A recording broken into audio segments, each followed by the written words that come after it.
थोड़ा सा फर्क है। डिप्रेशन, देखिए इन जनरल तो ये सेम ही है। ठीक है, डिप्रेशन और एनजाइटी इन जनरल तो सेम ही है। देखिए मैं इसकी ना क्लिनिकल साइड तो नहीं डिस्कस करूंगा। मैं इसकी जो है साइकोलॉजी के हवाले से, या जो पॉजिटिव साइकोलॉजी या पर्सनल ग्रोथ या पर्सनल डेवलपमेंट के हवाले से जो साइड है ना, वो मैं डिस्कस करूंगा। डिप्रेशन और एनजाइटी डायरेक्टली रिलेटेड हैं आपके फियर ऑफ फ्यूचर से। ठीक है, यानी जो मुस्तकबिल का खौफ है उससे रिलेटेड है। बट इनमें थोड़ा सा बुनियादी फर्क है। यानी डिप्रेशन जो है वो सैडनेस, उदासी, या और उदासी ड्यू टू होपलेसनेस, यानी ना उम्मीदी की वजह से जो है ना, वो डिप्रेशन है। ठीक है, अगर आप बहुत ज्यादा ना उम्मीद हैं, ठीक है, और उस नाउमीदी की वजह से आप बहुत ज्यादा उदास हैं, ठीक है, तो ये एक्चुअली डिप्रेशन है। और ये जो डिप्रेशन है इसका, देखें, जब होपलेसनेस आ गई तो ऑटोमेटिकली अंडरस्टूड सी बात है कि आपको मुस्तकबिल से नाउमीदी है। यानी आप नाउमीदी का शिकार है ड्यू टू योर फ्यूचर। ठीक है, तो ये डिप्रेशन है। एनजाइटी थोड़ी सी डिफरेंट है। ठीक है, एनजाइटी जो है वो एक्सेसिव परेशानी, बहुत ज्यादा परेशानी या खौफ है। ठीक है, ये एनजाइटी है। यानी डिप्रेशन होपलेसनेस है और एनजाइटी एक्चुअली फियर है।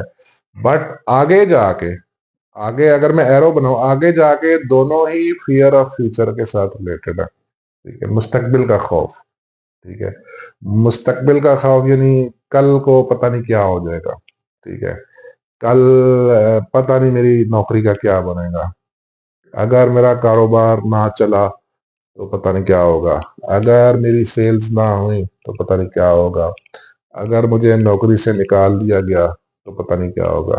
ठीक है, अगर मेरी औलाद काबिल ना हुई तो पता नहीं क्या होगा, मुल्की हालात खराब हैं, पता नहीं कल को क्या बनेगा, मुल्की मईशत डाउन है, पता नहीं कल को क्या बनेगा, मेरा वीजा ना लगा तो पता नहीं क्या होगा, इमिग्रेशन ना मिली तो पता नहीं क्या होगा, नेशनैलिटी ना मिली तो पता नहीं क्या होगा, रोजगार मुल्क में कम है, कल को पता नहीं क्या होगा। देखिए यही सारे खौफ है ना। इंसान असल में अपनी जिंदगी को मैनेज करना चाहता है अच्छे तरीके से। वो चाहता है कि मैं अपनी जिंदगी को इस तरह मैनेज करूं कि उसमें ये जो मसाइल और मुसीबतें हैं, जो एडवर्सिटीज हैं, ये ना हो। ठीक है, और इसको मैनेज करते करते वो इतना ज्यादा सोचता है कि वो डिप्रेशन या एंजाइटी की तरफ चला जाता है, इसी खौफ की वजह से। ठीक है, यही सारा मसला है। ठीक है, ये मुस्तकबिल ही मसला है। हालांकि एक आदमी को इस तरह नहीं सोचना चाहिए, इसको हाल में रहना चाहिए। हाल, द पावर ऑफ नाउ। अभी आपके पास क्या है उस पे खुश रहें। ठीक है, ग्रेटिट्यूड वाले बने।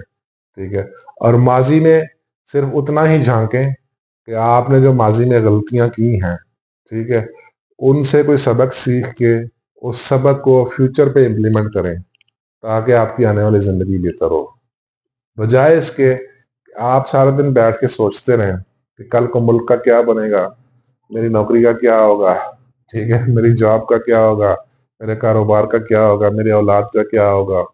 ठीक है, देखिए ये सिर्फ फियर जो है ना, ये ज्यादातर सोच की हद तक है। और यही फियर है जो आपके अंदर डिप्रेशन और एंजाइटी को इंजेक्ट करता है, सिर्फ सोच सोच के।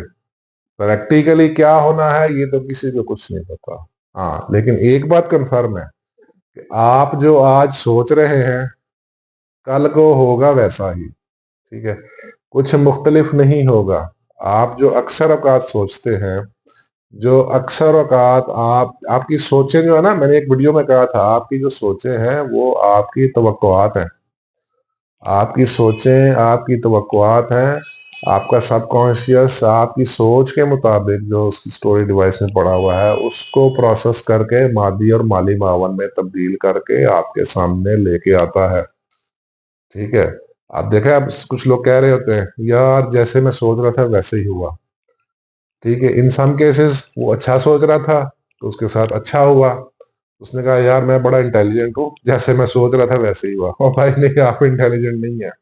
ठीक है, वो आपका जो तहत शऊर है वो उसको माली मावन में तब्दील करके आपके सामने लेके आता है। अगर आप मनफी सोचेंगे तो मनफी ही आपके सामने आएगा।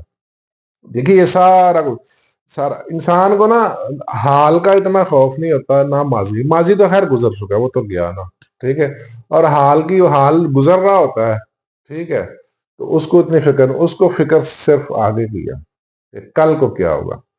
कल मैं मर गया तो मेरे बच्चे कैसे जिंदगी गुजारेंगे। ये इंश्योरेंस वाले की तो करते हैं, वो खौफ बेच रहे हैं ना, वो खौफ बेच के आपसे इंश्योरेंस करवा लेते हैं। ठीक है, बैंक्स भी जब आपको कॉल करते हैं, बैंक्स भी यही कहते हैं कि इंश्योरेंस करवा लें, कल को क्या पता क्या होना है, क्या हालात होने हैं। कल आप मर गए तो आपके पास कुछ जमा पूंजी तो हो जो आपके बच्चों को मिल जाए और आप बेहतर जिंदगी गुजार सके। हालांकि अच्छा वो एक अलग चैप्टर है कि 15 साल बाद जो आपको 20-30 लाख रुपए मिलने हैं उसकी तो उस वक्त वैल्यू 1 लाख के बराबर भी नहीं होगी शायद। ठीक है, बेसिकली वो खौफ बेचा जा रहा है ना, खौफ बेच के आपसे इंश्योरेंस करवाई जा रही होती है। ठीक है, तो ये इस दुनिया में ना डर का बड़ा बिजनेस चल रहा है। डर छोटी मोटी चीज, डर का बहुत ज्यादा बिजनेस है। तो ये जो जो फियर ऑफ फ्यूचर है ना, यही आपके अंदर डिप्रेशन एंजाइटी प्रोड्यूस करता है। ठीक है, इसको ना, अच्छा अब सवाल ये है कि फियर ऑफ फ्यूचर तो ऑलमोस्ट सब में होता है। कुछ इसको कंट्रोल कर लेते हैं, कुछ इसको मिटिगेट मिनिमाइज कर लेते हैं, कुछ नहीं कर पाते, कुछ जहन पे सवार कर लेते हैं, कुछ जहन पे बिल्कुल ही सवार नहीं करते। अब देखिए, बहुत ज्यादा जहन पे सवार करेंगे तो डिप्रेशन और एंजाइटी तो मिलेगा ही मिलेगा। ठीक है, अगर बिल्कुल भी केयर नहीं करेंगे तो आप लापरवाह हो गए। ठीक है, अब सवाल ये है कि बहुत ज्यादा भी सवार नहीं करना और बिल्कुल भी केयर नहीं करनी, तो फिर रहना कहाँ है भाई? न्यूट्रल स्टेट में रहना। न्यूट्रल स्टेट मीन्स कि आप पावर ऑफ नाउ यानी हाल में रहें। ठीक है, फियर की उतनी ही केयर करें, फियर के बारे में उतना ही सोचें जिससे आपको तहरीक मिले, जिससे आपकी ड्राइविंग फोर्स स्ट्रांग हो, जिससे आपको कोई मोटिव मिले, यानी गुड फियर। मैंने एक आपको याद होगा, मैंने एक वीडियो बनाई थी good fear versus bad fear के नाम से। आप वो वीडियो जरूर देखिए। खौफ एक तरह का नहीं, खौफ बेसिकली दो तरह के, एक गुड फियर है, एक बैड फियर है। ठीक है, अगर फियर आपको परेशान कर रहा है तो ये बैड है। अगर फियर आप में तहरीक पैदा कर रहा है, आपको मोटिवेट कर रहा है, आपको ड्राइव कर रहा है, तो वो गुड फियर है। ठीक है, तो अब ना तो खौफ बहुत ज्यादा लेना है और ना ही बिल्कुल लापरवाह होना है, ये दोनों ही खतरनाक चीजें हैं। तो फिर न्यूट्रल स्टेट में रहना है। ठीक है, तो यही एक तरीका है। ये सोच से सारा कंट्रोल होगा। आप मकसद रखें, आप कोई गोल रखें, आप मिशन रखें, उसके साथ उसके ऊपर कंसिस्टेंसी से काम करें। कल क्या होगा वो कल देखी जाएगी, आप पहले काम तो करें। आप चलते तो रहें, कल को सोच के अगर आप आज ही रुक गए तो फिर तो कोई फायदा नहीं। ठीक है, और आप आज कल के बारे में सोचते रहे तो फिर तो डिप्रेशन एंजाइटी मिलेगा ही मिलेगा। अच्छा, इस कुल जो मैंने ये बातें की है ना, इनके अलावा मैं आपको ना एक टिप और गुर बता देता हूँ। इसका तदारक करने के लिए, फेयर ऑफ फ्यूचर को कैप्चर करने के लिए, कंट्रोल करने के लिए, मिनिमाइज करने के लिए एक ही तरीका है कि जब भी ऐसी कोई सिचुएशन आए, जब भी आपके ऊपर मुस्तकबिल का खौफ हावी हो, जब भी आपके ऊपर डिप्रेशन हो, एंजाइटी हो, फियर ऑफ फ्यूचर के हवाले से, ठीक है, आप ये देखें कि आज आप 2025 में हैं, तो जब 2010 या 5 था, उस वक्त जो आप आज के बारे में सोचते थे, क्या वैसा हुआ? मैं गारंटी देता हूं कि ऐसा नहीं हुआ होगा। आपके पास 2005 में या 2010 में जो फियर्स थे 2025 के हवाले से, क्या वैसा हुआ? क्या आपके रोजगार में कमी आई? क्या आपके वसाइल में कमी आई? क्या आपकी सैलरी कम हुई? क्या आपके लिए मसाइल बढ़े या कम हुए? क्या आपके पास सहूलतें कम हुई या बढ़ी हैं? क्या आपकी जिंदगी बेहतर से बेहतरीन हुई है या बेहतरीन से बुरी हुई है, तो ये आप कंपेयर कर लें, तो आपको इसका आंसर 2 मिनट में 5 मिनट में मिल जाएगा। इतना ज्यादा सोचने की, बहुत ज्यादा तहकीक करने की जरूरत ही नहीं है। ठीक है, तो यही इसका हल है। और ये ऐसे कभी नहीं होता। इंसान के 95-98% खदशात जो हैं वो गलत साबित होते हैं। ये आप आजमा के देख लो, आप इंडिविजुअली अपनी लाइफ में ना, आपने जिन चीजों के बारे में सोचा, जो खदशे आपके जहन में थे, कितने परसेंट वैसे हुए।